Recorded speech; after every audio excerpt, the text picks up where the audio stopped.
Hello class, good evening. कैसे हैं आप सब? सॉरी, 2 दिन मैं इस क्लास नहीं ले पाई। थोड़ा सा तबीयत डाउन हो गई थी, लेकिन कोई नहीं, चलता है। और आज की क्लास में आपको एक नया टॉपिक बताने वाले हैं, एरे, है ना। और पिछली क्लास आप लोग देख लीजिएगा। पिछली क्लास में व्यूज़ बहुत कम थे। मैंने जितने स्टूडेंट्स को पढ़ाया था तो उसके 1/4 भी व्यूज़ नहीं आए हुए थे। तो आप लोग लापरवाही कर रहे हो अगर बार बार, तो ठीक है, कोई दिक्कत नहीं है। मगर आप देखो या ना देखो, अपने बीच में कोई स्टूडेंट्स जो पढ़ना चाहें, जिनको इच्छा हो, जो जिनको मन हो कि हमें पढ़ना है, सीखना है, तो आप उनको दे सकते हैं वीडियोज़। और वीडियो को ध्यान से देखा करिए, पूरी वीडियो। फिर अगर वीडियो अच्छी लगे तो वीडियोस को लाइक भी कर दिया करिए। और अगर चैनल की वीडियोस अच्छी लगे तो चैनल सब्सक्राइब कर दीजिए। और पिछली क्लास का वीडियो आपको इसी क्लास के डिस्क्रिप्शन बॉक्स में मिलेगा, और इस क्लास का पीडीएफ भी मिल जाएगा। डिस्क्रिप्शन बॉक्स से आप डाउनलोड कर सकते हैं। चलिए आज की क्लास स्टार्ट करते हैं हम। तो आज की क्लास का टॉपिक है आपका एरे। क्या होता है, अभी तक आपने जितने भी प्रोग्राम बनाए, तो जब आप लिखते हो where A comma V B comma C, ठीक, अब आपको ए और बी को जोड़ना है। दैट मीन्स 2 वैल्यू चाहिए। हम क्या करते हैं, A is equal to 10, B is equal to 20, ठीक ना। मतलब हर एक वेरिएबल एक एक वैल्यू ले रहा है। अगर आपको दोबारा ऐड करना है तो 10 और 20 को आपको हटा करके फिर से नई वैल्यू देनी पड़ेगी। या अगर आप रन टाइम में भी जा रहे हो तो A is equal to prompt enter value, B is equal to prompt enter value, ठीक। वहां भी आप एक ही एक वैल्यू दे रहे हो, ए में एक वैल्यू और बी में एक वैल्यू। कभी कभी हमें ऐसी जरूरत पड़ती है कि हमें एक साथ ही कई सारी वैल्यूज को इनपुट कराने का काम करना पड़ता है, ठीक है ना। तो उस सिचुएशन में क्या होता है कि जब हम सिंपल सा वेरिएबल बनाते हैं तो वो वेरिएबल काम नहीं करता वहाँ, क्योंकि वेरिएबल एक समय में एक ही वैल्यू को इनपुट करा सकता है और आउटपुट मिलता है, ठीक, उसी के बेस पे। तो क्या होता है कि एरे को हम इस तरीके से कह सकते हैं कि कोई भी एक वेरिएबल एक समय में एक ही वैल्यू इनपुट कराने का काम करता है। कभी कभी हमें ऐसी सिचुएशन मिलती है जिसमें हमें एक साथ एक से ज़्यादा वैल्यूज़ को इनपुट कराना पड़ता है। तब हम उस सिचुएशन को हैंडल करने के लिए हम किसका यूज करते हैं, एरे का यूज करते हैं। एरे क्या करता है, आपको एक से ज़्यादा वैल्यूज़ को एक ही वेरिएबल में स्टोर कराने का काम करता है, ठीक है ना। तो ये हुई आपकी एरे की डेफिनीशन। अब जब मान लीजिए हम एक से ज़्यादा वैल्यूज़ इनपुट कराते हैं तो उसके लिए हमें साइज तो बतानी पड़ेगी कि हमें टोटल कितनी वैल्यू इनपुट करानी है, स्टोर कराना है, 4, 5, 50। तो जब भी हम वैल्यूज़ जितनी इनपुट कराते हैं वो साइज हुई एरे की। तो फिर हमें एरे की साइज डिफाइन करनी पड़ती है पहले, कि 5 वैल्यू इनपुट करानी है, 4 इनपुट करानी है, कि 10 इनपुट करानी है। और उसके साथ ही एक चीज़ की जो वैल्यू एरे स्टोर करता है तो जीरो, इंडेक्स जीरो होता है। दैट मीन्स एक जैसे मान लीजिए बॉक्स टाइप का बना, जीरो में पहली वैल्यू, मतलब जीरो वाले इंडेक्स में पहली वैल्यू गई, 1 वाले इंडेक्स में दूसरी वैल्यू गई, 2 वाले इंडेक्स में तीसरी वैल्यू गई। तो अगर आप साइज 5 देते हो तो मैक्सिमम एरे में 6 वैल्यू आप इनपुट कर सकते हो, क्योंकि इंडेक्स जीरो से स्टार्ट हो रहा, तो जीरो में पहली वैल्यू गई, फिर 1 में। तो अगर 5 साइज दी हो तो मैक्सिमम 6 वैल्यूज आप स्टोर कर सकते हो। अब हाँ, वो एरे का बाय डिफॉल्ट इंडेक्स होता है कि जीरो से ही डालेगा, अगर आप लेते हो जीरो से। इन केस अगर आप 1 से करते हो तो 1 से फिर लेगा तो 5 में 5 ही वैल्यू जाएगी। मतलब कहने का कि एरे में अगर साइज 5 देते हो तो मैक्सिमम आप 6 वैल्यू स्टोर कर सकते हो, मिनिमम आप 5 स्टोर कर सकते हो, 4 स्टोर कर सकते हो। मीन्स इंडेक्स जैसे आपको देना हो। अगर आप 2 से इंडेक्स दोगे तो बाकी की 0 और 1 खाली रखेगा, 2 से आपको दे देगा। तो ये हुआ एरे का काम, ठीक। तो आप एरे ध्यान से पढ़ लीजिएगा। और एक चीज़ स्टूडेंट्स की, एरे करता क्या है कि एक ही सेम डेटा टाइप की वैल्यूज़ को डालेगा। ऐसा नहीं है कि आप एक स्ट्रिंग ले लिए, एक नंबर ले लिए, एक डेसिमल ले लिए, अलग अलग नहीं। एरे जब भी वैल्यू स्टोर करता है तो सेम डेटा टाइप की ही वैल्यू उसको स्टोर करने का काम करता है। अगर आप नंबर ले रहे हो, सिर्फ नंबर ले हो, स्ट्रिंग्स इनपुट करा रहे हो तो स्ट्रिंग्स ले लीजिए, ठीक।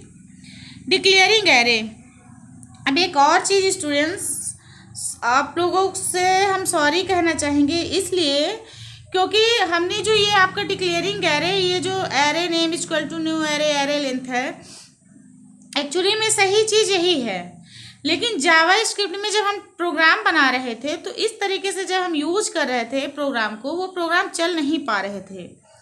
हो सकता है मेरी फॉल्ट होगी या हम सही तरीके से भी नहीं कर पा रहे होंगे, तो प्लीज़ आप परेशान मत होइएगा।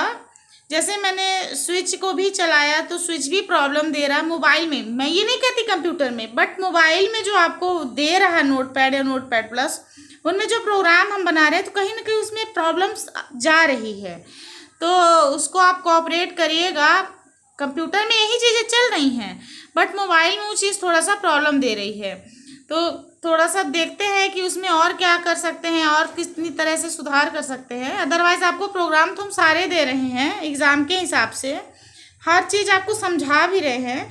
कंप्यूटर में जब आप यही चीज़ कभी करोगे तो आपसे वो चीज़ बन जाएगी, तो प्लीज़ इसके लिए आप कोऑपरेट करिएगा थोड़ा सा, है ना, वो मेरी भी थोड़ी प्रॉब्लम है।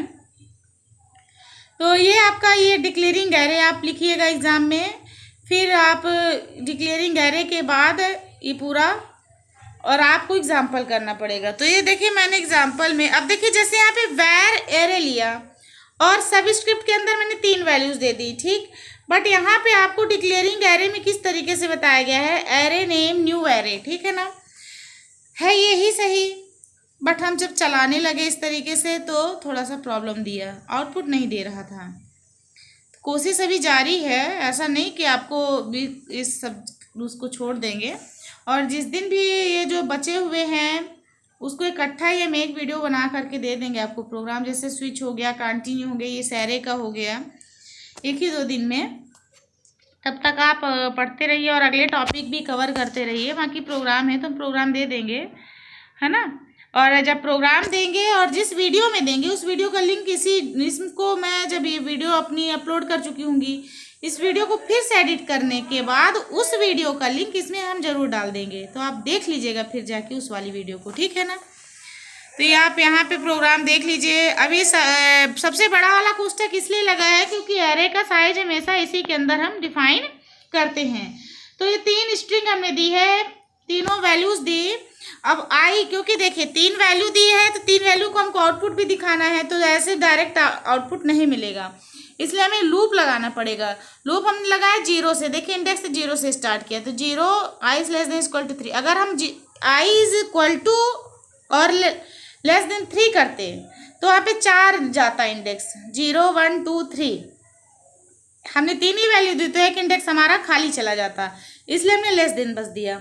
0 से शुरू हुआ और 3 के पहले मतलब 2 पे जाके ख़त्म, तो 0 1 2 3 वैल्यूज़ हो गई, जो कि 3 वैल्यूज़ हमने दी है। और तीनों वैल्यूज़ को हमने क्या कराया, एरे आई में स्टोर करा लिया।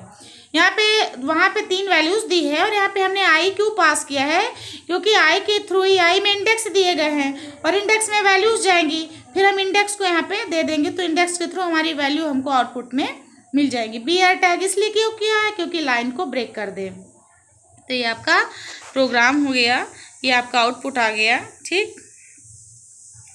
अब है टॉपिक, एरे के बाद ऑब्जेक्ट है ना। ऑब्जेक्ट में जावास्क्रिप्ट में लगभग सभी एलिमेंट्स ऑब्जेक्ट कहलाते हैं, दैट मीन्स पूरे रियल वर्ड्स एंटिटी ऑब्जेक्ट हैं, ऑब्जेक्ट हर एक चीज़ ही ऑब्जेक्ट है, ठीक। तो ऑब्जेक्ट आप ये ध्यान से पढ़ लीजिएगा, ऑब्जेक्ट ज़्यादा लंबा नहीं खींचना है, सिर्फ ऑब्जेक्ट की डेफिनीशन लिखनी है।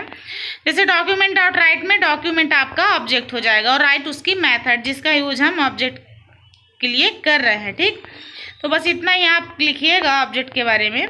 और इसके बाद ये आपका एक नया टॉपिक है डॉक्यूमेंट ऑब्जेक्ट मॉडल, ये आपका बहुत ही ईजी टॉपिक है। आप जब पढ़ोगे इसको, पीडीएफ में पढ़ोगे या वीडियो में पढ़ लोगे तो आपको समझ में आ जाएगा। तो वीडियो आप पॉज करके भी देख लीजिएगा, एकदम से ईजी है, पहले आप पढ़िए, नहीं समझ में आएगा कमेंट सेक्शन में कमेंट कर दीजिएगा, हम आपको बता देंगे, ठीक है ना। इसमें बस डॉक्यूमेंट ऑब्जेक्ट मॉडल में सारे टैग के बारे में बताया गया, किस टैग के अंदर कौन सा टैग यूज होता है, कौन सा टैग किस टैग के अंदर होता है, ठीक है ना, क्या एट्रीब्यूट्स होते हैं टैग के, बस यही सारी चीज़ें। जैसे डॉक्यूमेंट HTML टैग है, हेड के अंदर टाइटल यूज होता है, बॉडी के अंदर ये सारे टैग यूज होते हैं, ठीक। फॉर्म के अंदर आपका टैग होता है बटन, टेक्स्ट, चेक बॉक्स। तो ये आपके डॉक्यूमेंट ऑब्जेक्ट मॉडल है, आप ध्यान से थोड़ा सा देखिएगा और पॉज करके वीडियो पढ़ लीजिएगा। PDF भी डाउनलोड कर सकते हैं। तो आज की क्लास यहीं तक, अगली क्लास में कल मिलते हैं, ठीक है। तो एरे का आप प्रोग्राम बनाइए जो आपको हमने दे दिया है। अब हाँ, ये अभी आपका डिज़ाइन टाइम में इनपुट हुआ है ना, वहीं पे हमने 3 वैल्यू दी और 3 वैल्यू आउटपुट। बस प्रॉब्लम कहाँ दे रहा है, हमें रन टाइम में इनपुट चाहिए, हम रन टाइम में अलग अलग वैल्यूज़ दें और रन टाइम में हमको आउटपुट दिखा दें। तो अब जारी है कोशिश, अगर मोबाइल के थ्रू हो जाएगा वो चीज़ तो हम आपको 1-2 दिन के बाद दे देंगे, ठीक है ना। Good night, good bye.